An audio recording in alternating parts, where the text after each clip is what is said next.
This team scoring 40-something, the losing team scoring in the 20s. You remember, it was a high-scoring year. It's turning out to be a more defensive season so far in 2014. Yeah, it is. And I'm not sure, some of it's the matchups that we got to see last week.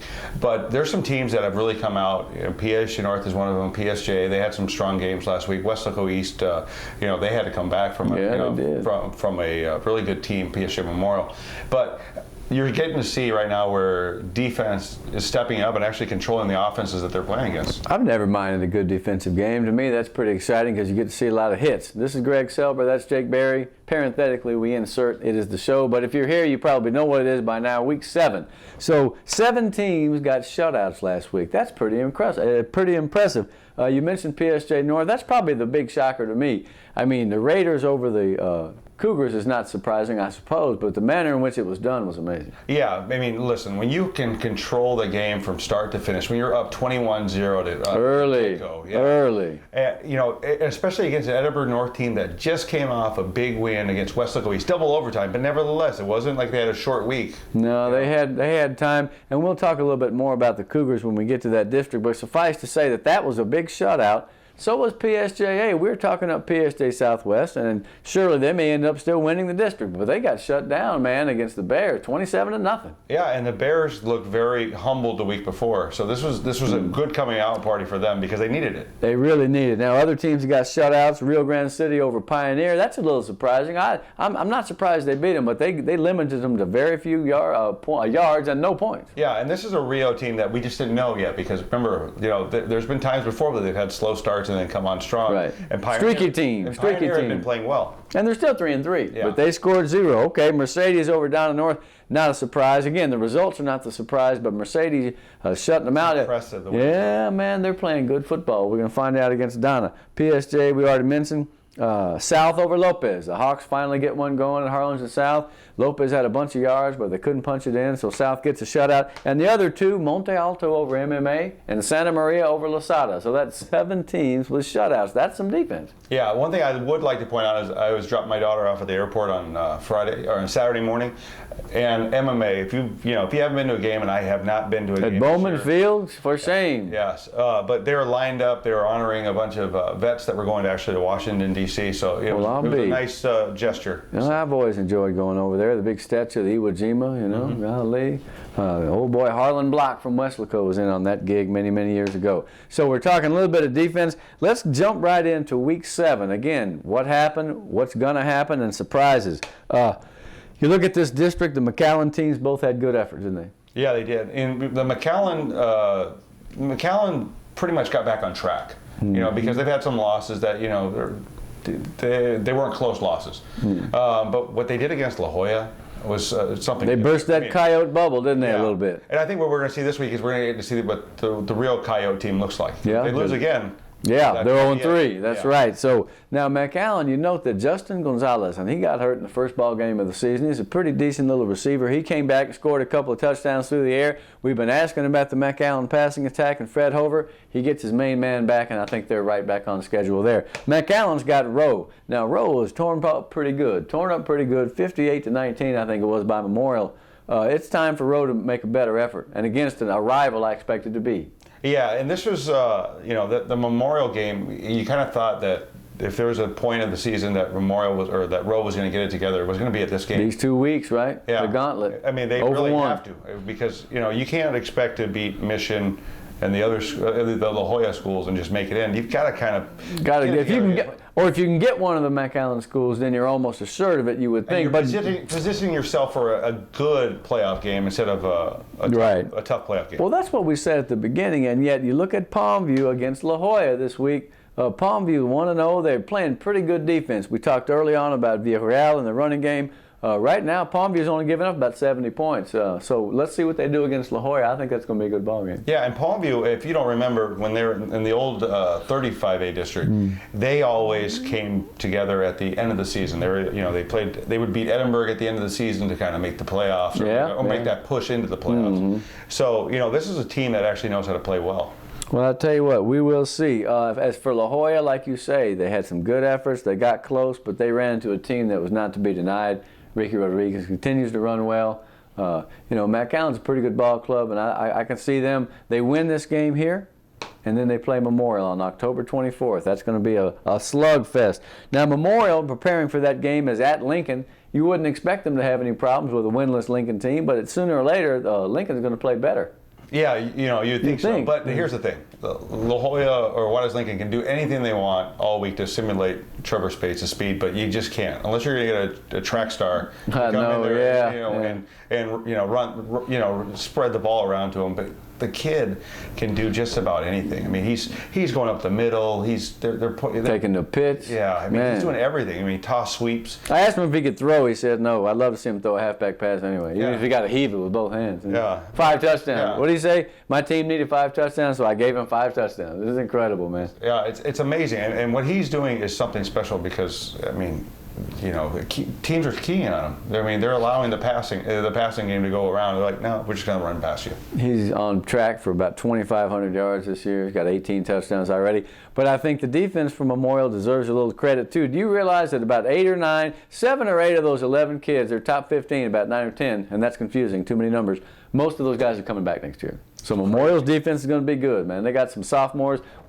Later on, our overtime section is going to be about sophomores of note. But they've got a couple, Minor and Delgado. And I'll tell you what, the guy that impresses me, and you look at him and you don't think that he would be impressive because he's kind of tall and skinny, is John McGee, number 14. That kid is a good football player, man. He's lean, but he's not scared to throw his helmet into the pile. He got one of the 5 interceptions they had last week, and I'm impressed with him and with that secondary too, Salazar, Gutierrez. That's a pretty good defense. It's better than it was last year, and that may be the reason why, if they do win the district championship, that may be the reason why. Yeah, it's going to come down to the McAllen game. I mean, I think everybody realizes that it's a 2-pony race right now.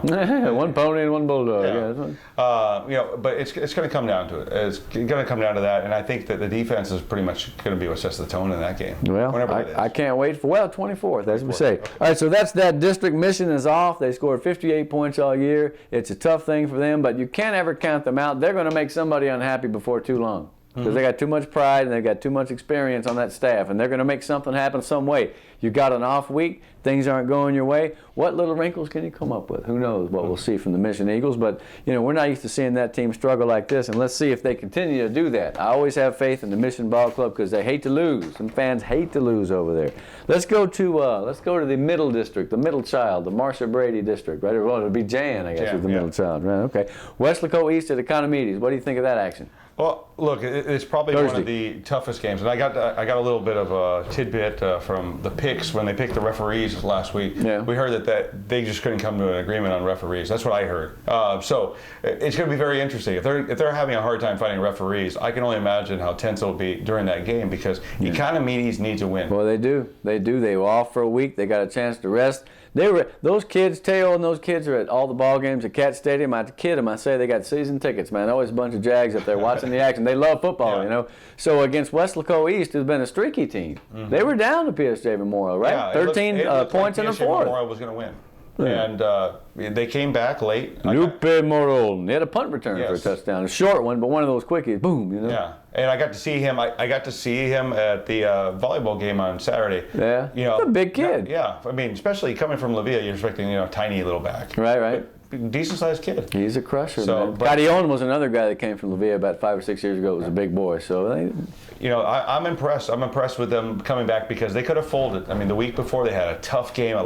They don't think that that North scored. They thought that they still think he hadn't crossed the goal line. So I heard from that from a bunch of fans, but I'm impressed because they came back because PSG Memorial is playing good football right now. Yeah. In fact, it's a shame that their quarterback got hurt because that may stunt their momentum a little bit, as we will talk about in a minute. Actually, we'll talk about it right now. PSG Memorial against PSG North.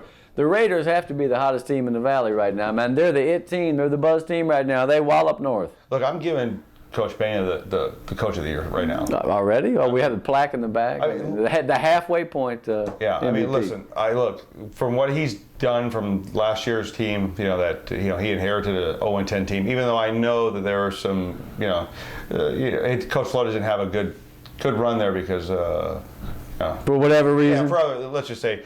It wasn't always his fault. No, man, he's a great football coach. It just didn't work out for him there. Yeah, but what he's done over there is great because he's taken a team and Georgia. Georgia, yeah, he's taken a team that was running the nasty slot and just turned it around, and just now they're in a spread, and their quarterbacks look like they actually can throw. Like in the past, it was always kind of like, no, you only throw 4 or 5 times a game. Even when they had no, you got to see it, they didn't throw that much, But no, so the Raiders looking great at PSJ Memorial. Now Gonzalez went out with an injury. We have not heard how bad or good it is, and we hate to speculate about such things. But if they have to go with somebody else, that's going to rob the continuity. They're starting to look good with John Anthony Sainz? Yeah, and Bocanegra and Terreño. They got some guys that can move the ball, so they may have to really run the ball this week if Michael doesn't play. Yeah, and I hope he does. They might have to bring Spears and put him on offense more often. Pitch him the ball. Yeah, let him go wild. Let him hurt a little bit. Yeah. But they're able, look, I'm really impressed right now that they're able to run up the gut as well as they are, because it's a Gus Cavazos team. So you're going to have a Joseph Vela type quarterback that can run. I mean, even though Gonzalez wasn't really a runner. Who, Louis? Yeah, Louis. Yeah. He was good, man. Yeah, but his bro was pretty decent. He's playing well, man, real well, pretty efficient, and I hope he's able to get back into it soon. Oh, by the way, just when you start to think that we actually know what we're talking about, last week I told you Lydell Mitchell led the NFC in receiving, led the NFL in receiving with 73. He was in the AFC. How long? Yeah, well, I'm not loath to admit my mistakes. There's so many, though, we might get bored talking about them. EHS and North. I'm talking about Edinburgh North. It was a scoreless Thursday because as Edinburgh North was getting walloped over there and far, Edinburgh High was getting beat pretty good by Weslaco. 46-0. They didn't even have 100 yards, and that was a step back for that team. I thought that they'd played well 2 weeks before, got a win. They're going to have to regroup quick, man, because the Cougars are coming. They're going to be mad, too. Yeah, and it's not a good situation for Edinburgh because when North got blown out, skunked, Memorial. Then they came back. Yeah. Well, North's going to take it out on them. You think? I just think what PSG North did Edinburgh North, they're going to want to get revenge. See, here's the thing about Edinburgh North. It's an inexperienced team. So they had a big effort against Edcast, that overtime game. Then they got beat pretty bad. They came back and had a big comeback against Weslaco East, won the game in double overtime, then had a letdown. When you have kids that haven't played varsity football before, it's hard to keep them on that continuity, that even keel week per week. I'm going to tell you one number that should let you know Edinburgh North was a different team than last year. 176 points they've given up on defense. I mean, last year we were talking about 110 yards, 6 points a game. It's a drastically different team, but I still feel that it has what it takes to compete for a title. Well, yeah, and I don't know if you can use this game that they're going to be playing as a measuring stick. I mean, look, it's a rivalry game. It's a rivalry game. Now. But Edinburgh's only scored 15 points all year. This is true. This is true. And it's not their richest talented year, as far as players that they've had in the past. You look at that game in the last couple of years when North was a 3-deep team, and they had to struggle in the last 2 minutes to come back and beat those Bobcats 8-3. Remember that silly game? A 4th down, 24-yard touchdown pass. Fumble. Edinburgh had a fumble. That's right. Yeah, going in. They could have put it away. Yeah. So no, what I'm saying is that the Bobcats, they got to save their season, man. It's now or never. They got to play a great game against North, and if they do, then maybe they can move forward and have a shot at getting in. But if they get killed again, it's going to be hard to get those kids rallied. I like what I saw in certain respects. Hey, Angel Lotta came back, had 7 tackles, made a great interception. And recovered a fumble. So I mean, they have some good moments. But before we go to the break, let me tell you a little bit about Weslaco. Were you able to see? Did you come to the game? Okay, I forgot. He's a very eminently forgettable Jake Berry here. Yeah. Weslaco got the win they needed. You can say, well, it's against Edinburgh. Doesn't matter. As Emmett Smith used to say, it doesn't matter. Anyway, Coach Tony told me, he said, I know you like old Brandon Torres, number 40, and I do, because he's a great football player. He said, wait till you get a load of this sophomore, number 8. His name is Jordan Nichols, and dude, he is a football player, man. He hits with force. He's a rangy kid. He's going to be about 210, 224. It's over. He's not maybe 190 now. It's a sophomore linebacker. A linebacker. Yeah, number 8. He reminds me a little bit of Garrett Sharp when he was a junior. Really? And he is hitting people, man. He is just throwing himself into the pile with force, and he's knocking the dog out of people. I was very impressed with him. And they've got a defensive end. Big boy. Yes, Rene Pettis. Yes, you see him, and you see like at least in Edinburgh's case, you saw their guard or their tackle. It didn't really matter where he was lined up. He stomped him. He was oversized. He's husky. Let's just say that much. He's big. He must weigh 270, something like that. Yeah. He's a big boy, and when he's lined up against the other guy, it dwarfs him. He dwarfs. Well, he's tough. Those linebackers are tough. Weslaco's still working on the secondary, and that's going to be a point of interest for other teams. games, I imagine. Running back wise, Eric Gonzalez is good, and I'll tell you why I like him. He's elusive, and he gets his pads upfield in a hurry. He'll turn the corner, he don't waste any time, and he's going straight ahead. But he can make a move. I like that kid. It's hard to get a hit on 28. Yeah, I'm very impressed also with their play action, because they ran play action twice against Edinburgh, scored both times, I believe, or got a long pass and a touchdown on one. Brian Guerra, the junior. That guy's a playmaker, man. He was running up and down the field with the ball. He was amazing. That guy's tough, and they tried to punt away from him a couple of times because he's the kind of kid who can change the game in a hurry.